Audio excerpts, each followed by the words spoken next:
Sometimes we might cut a fruit or a vegetable and find a little insect inside. Depending on how much damage the insect has done, we might throw out a portion of it or maybe even the entire fruit. Now, we might have seen such situations. Then again, the farming community also sees such situations and they cause a lot of devastation. There are huge number of pest infestation incidents, and just in 2023 in India there have been a lot on a record. Reading a few from some of the news bites which are available online, in Odisha for example, there was the infestation by caterpillars and it was caused due to excess rainfall and overcast conditions. Subsidized pesticides were provided and it was said that even exposure to sunlight might kill them. Raw cotton in Punjab this year, the yield is just one third compared to last year's yield, and that is because of whitefly and bollworm infestation. Haryana is in a similar situation, mango hopper infestation in Telangana, mealy bug in coffee producing districts in Karnataka, and this continues to go on. This is just in India, but this is a problem across the globe and it also has an impact on food security. Talking to us more about pest infestation and what can be done, some of the natural methods, we have an expert who has worked for more than a decade with farming communities in India and across the globe, and my mom, Uma. So the first question is, what is pest infestation? See, pest is also a part of this nature. You cannot wish away the pest. So they are also living beings which need to feed on to something so that they survive and grow. So pests invariably exist in the ecosystem, and if your garden is not being eaten by any pest, then there's something wrong with your garden. So pest is an integral part of our ecosystem. But when the pest infestation in the plants, for example, we have different kinds of insects. Of that, some are beneficial insects, some are harmful insects, and beneficial from the point of view of a farmer or from the point of view of a crop. Because the beneficial, itself in its meaning, it says that it is beneficial to the crop or to the farm, to the farmer. And that which is harmful is that which is eating on the crop. So we have a mix of everything, as I just said, that pest is also a part of this ecosystem. So beneficial, harmful, everything exists here. So when these pests, the harmful pest, that which eats on the plants, become too much, that is, the infestation is overwhelmed, then it is a stress to the plant and it is a worry to the farmer. So pest is a nuisance actually for a farmer's point of view. Can you let us know from your experience how pests are managed and a few examples that you would like to share with us? Pest management is a very difficult thing for the farmers. So even most of us think that pest management means pest control. It's not so. Pest control is different. Pest management is in, overall, you look at the pest in such a manner and manage the whole thing from your soil to your, from seed, from all points of view, and see that the activity of the pest is minimized. So I have seen across the country, across the agroclimatic zones, how farmers have a hell a lot of trouble dealing with the pest. And they spend lot of money. Whenever you see the input cost, the majority of the money is spent on the pesticides. That contributes to a large part of their input cost. See, I have seen many types of pest infestations in many crops. But one thing which I myself was, quite moved by the whole scene was when I was traveling in Coimbatore and I went to teach natural farming, and from there we had to go to another farmer's farm on invitation. As I was passing through, I felt that I was going through an ICU, when you see all the sick patients around. So I have seen so much of infestation in the coconut plantation, all in that Pollachi area. It is so overwhelmed by the whitefly disease that it was looking so sick, all the plants are sick. Then, the whole thing, I could understand how difficult it is to deal with such situations. So, pests have been around since forever. They are part of the ecosystem, they are part of the food chain. But the number of cases of pest infestation has increased. What are some of the reasons for that? Actually, pest infestation is so huge. It's such a big problem across the globe that we are almost losing 40% of the potential yield every year. So, whether it is India or any country, pest infestation, especially the tropical countries, we lose lot of yield. And that's because, there are various reasons why the pest infestation increases. One is the changing temperature, the humidity, the rainfall pattern, then now what you see, and all of us say that climate change. So, all these things contribute to pest infestation, apart from other things like moon cycles and other reasons are there. Now, mainly why we see such huge infestations is what we are doing with the conventional farming is spraying pesticides, chemical pesticides. They are so lethal that they kill everything. They kill the beneficial insects also, which are the predators. Now, when you wipe out from the food chain, the predators are wiped out. How do we expect it will be the pest will be tackled? So, farmer is spending huge amounts, but he is killing even the beneficial ones which is useful to him. And apart from that, as you know, the market in India is about $90 billion. We are spending on pesticides, chemical pesticides. Now, how do we grapple with this situation? So, this kind of a thing, and from the last 5-6 years, or at least 3 years, we have continuously seen the change in the weather pattern. The extended monsoon, or late setting of monsoon, late setting of winter, extended summers, all these are contributing to the pest infestations. Now, coming to different varieties of fruits and vegetables, are there certain plants which are more susceptible to pest infestation than others?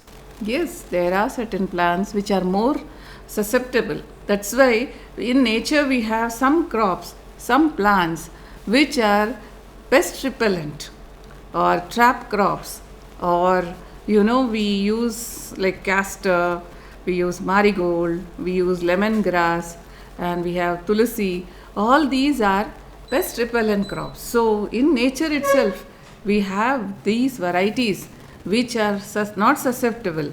At the same time, majority of them are susceptible to. Now we have to look into why so many crops are susceptible. That's the key is here, the soil. The soil health is what matters the most. That ensures the health of the plant too. So when the plant health is robust, and then you can expect a less degree of pest infestation, because the plant itself, you are strengthening the soil and you are strengthening the growth of the plant, and that is able to resist the pest.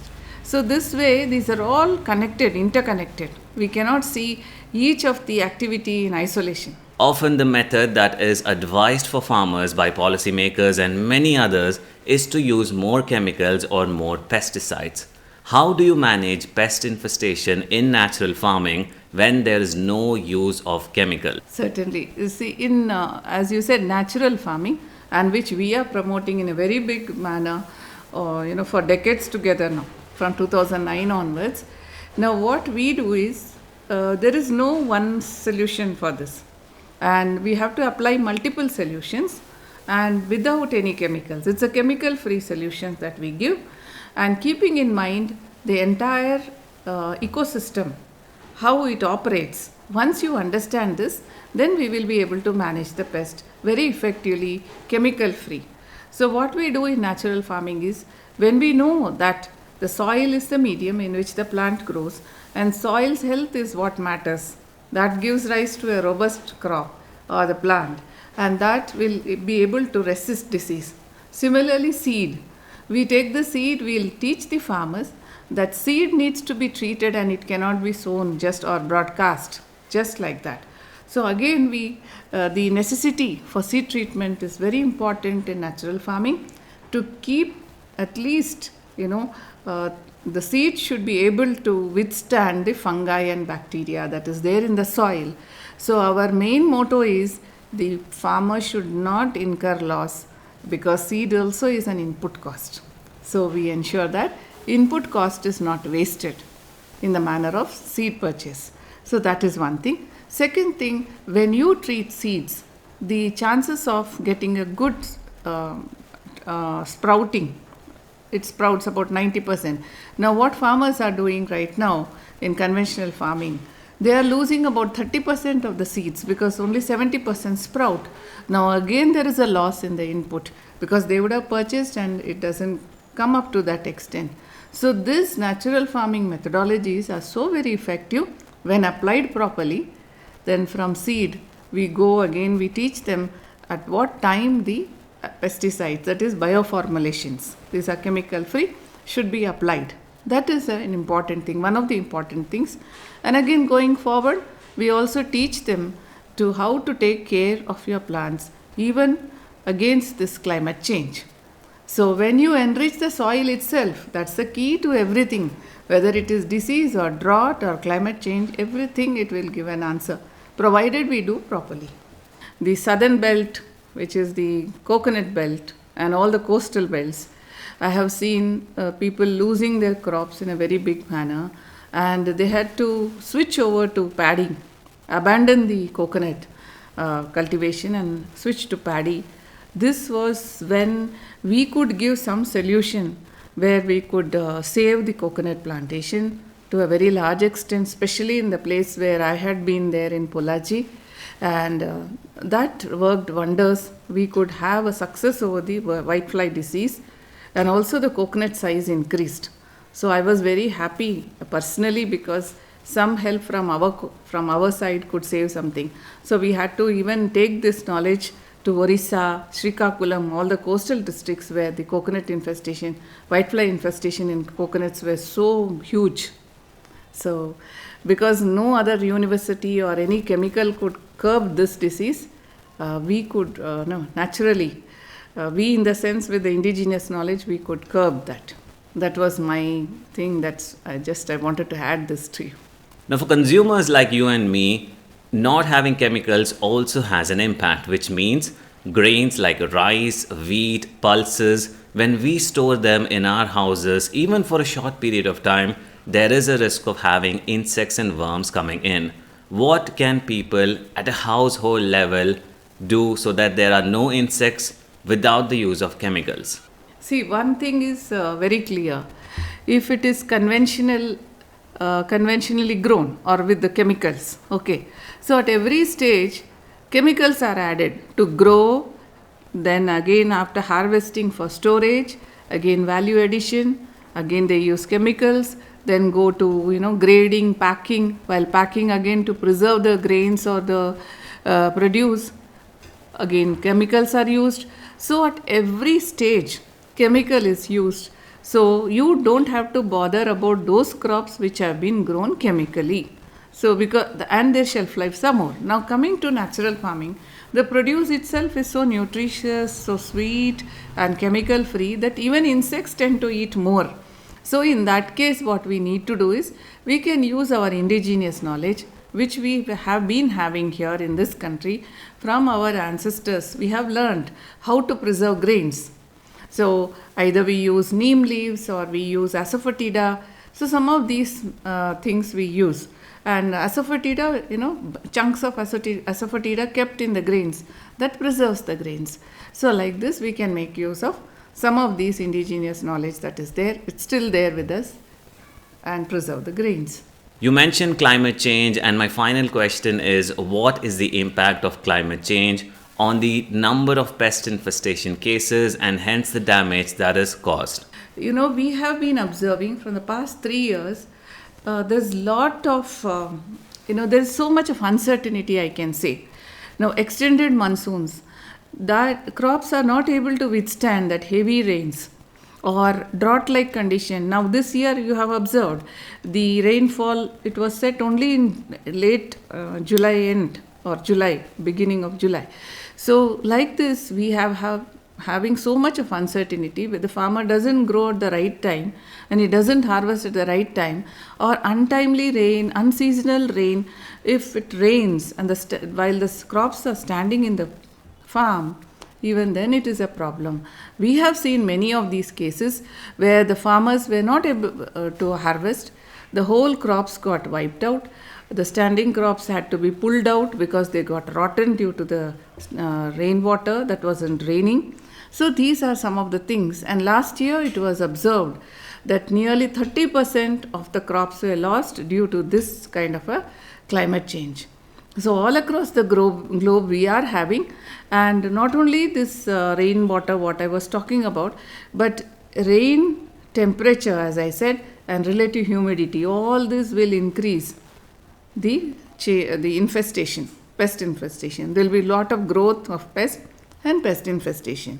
So not only the standing water, not only unseasonal rain, untimely rain, but also the pest also grow along with that. Especially in chilies we have seen. The thrips in chilies was so much, the crops were overwhelmed by that they were not able to withstand the stress from the pest. So the farmer loses on account of climate change. The farmer also loses because of the climate change. There is a change in the pest infestation, increase in the pest infestation. So in both the ways the farmer loses. There are many papers which have been written connecting the impact of climate change to the number of pest infestation cases and the rise of temperature. Now we see every single year record heat waves being set, the overall global temperature increasing, and the polar ice caps melting. But according to data, every 1 degree Celsius rise in temperature would enable insects to expand by about 200 kilometers and height about 40 meters, basically increasing their range and their altitude. So they can cover more area and cause more damage. In fact, FAO has given warning for a possible pest infestation in Afghanistan, and hence all of this has an impact on food security. Well, this is one of the challenges that the farming community faces among many others. We'll keep bringing you more such interesting topics and also talking about all of those important aspects that affects our food production, the farming community, and all of us. Thank you so much for listening. This is Going Easy on Earth. We'll be back with more topics. Thank you.